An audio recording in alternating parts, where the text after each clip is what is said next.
चलो जी, पिछली वीडियो की कहानी को कंटिन्यू करते हैं। और अगर आपने पिछली वीडियो नहीं देखी है तो जाकर देख लो, नहीं तो कहानी को कनेक्ट करने में दिक्कत आएगी। सबसे पहले रिवीजन। फिजिक्स का नियम बोलता है माफ करना गलती हो गई। फिजिक्स के नियम बोलते हैं इज्जत देनी जरूरी है। ये फिजिक्स है, बुरा मान गई तो पता नहीं क्या क्या बदल दे। हाँ तो हम कहाँ थे? हाँ, फिजिक्स के नियमों पर। लाइट की रफ्तार फिक्स है, ये किसी भी परिस्थिति में नहीं बदलेगी। हम सिर्फ वैक्यूम केस की बात करेंगे। उसी फिजिक्स के नियम के हिसाब से न्यूटन चचा के लॉज भी फिक्स हैं और ये भी किसी परिस्थिति में नहीं बदलेंगे। अगर हम क्वांटम वर्ल्ड की बात ना करें तो अगर ऊपर बताई गई दोनों बातें सही हैं तो अब सुनो दिल दहला देने वाली खबर। फिजिक्स के नियम कहते हैं अगर मेरी ट्रेन 50 की रफ्तार से जा रही है और उसके अंदर मैं 10 की रफ्तार से उसी दिशा में जा रहा हूँ, और अगर आप ट्रेन के बाहर खड़े होकर ये सब देख रहे हैं तो आपके पॉइंट ऑफ व्यू से मैं 60 की रफ्तार से आगे बढ़ता हुआ दिखाई दूंगा। अगर ये बात हजम हो रही है तो आगे काम बहुत आसान है। तो फिजिक्स के नियम के हिसाब से लाइट के साथ भी ऐसा होना चाहिए, यानी एक चलती हुई ट्रेन से निकलने वाली लाइट की रफ्तार एक रुकी हुई ट्रेन से निकलने वाली लाइट से तेज होनी चाहिए, क्योंकि फिजिक्स के नियम ने तो हमें यही बताया था। लेकिन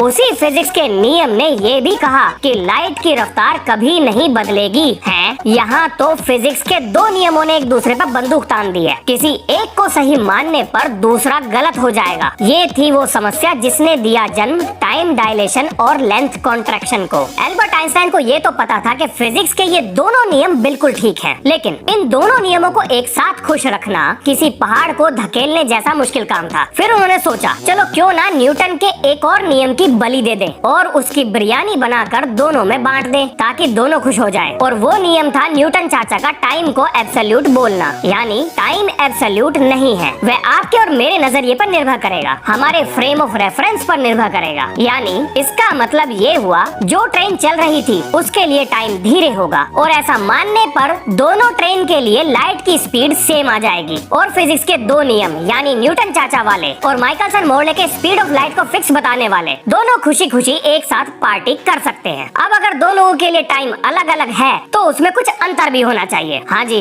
बिल्कुल है, चलो निकालते हैं उसको। ये है मेरी एक लाइट क्लॉक जिसमें फोटोन ऊपर नीचे बाउंस कर रहा है। बिल्कुल ऐसी ही एक क्लॉक मेरे दोस्त के पास भी है, उसमें भी फोटोन ऊपर नीचे बाउंस कर रहा है। मैं अपनी क्लॉक को लेकर जा रहा हूँ तो मेरे दोस्त को मेरी घड़ी में घूमते हुए फोटोन का रास्ता कुछ ऐसा दिखाई देगा। अब क्योंकि मेरे दोस्त के नजरिए से फोटोन डायगोनल पाथ पर मूव कर रहा है, यानी फोटोन ने ज्यादा बड़ा रास्ता तय किया है, तो उसने इस काम में ज्यादा समय भी लिया होगा। लेकिन अगर आप मेरे नजरिए से बात करो तो अभी भी मेरी क्लॉक में फोटोन ऊपर नीचे नाच रहा है, यानी उसने उतना ही समय लिया होगा जितना उसे लेना चाहिए। ये है मेरे नजरिए से लाइट के द्वारा तय की गई दूरी, यानी speed of light into my time. और ये है मेरे दोस्त के नजरिए से तय की गई लाइट की दूरी, यानी speed of light into his time. और ये है हॉरिजॉन्टल मोशन में फोटोन क्लॉक के द्वारा तय की गई दूरी। चलो इन टेढ़ी मेढ़ी रेखाओं को थोड़ा बहुत घुमाते हैं, देखते हैं क्या होता है। और तेरी ये तो पाइथागोरस थ्योरम निकला। खुशियाँ मनाओ, पार्टी वार्टी करो, समझो काम हो गया। अब जरा लेते हैं थोड़ी सी मैथ्स की मदद, और इधर उधर घुमा के काट पीट करने के बाद ये मिल गई हमें टाइम डायलेशन की इक्वेशन। देखा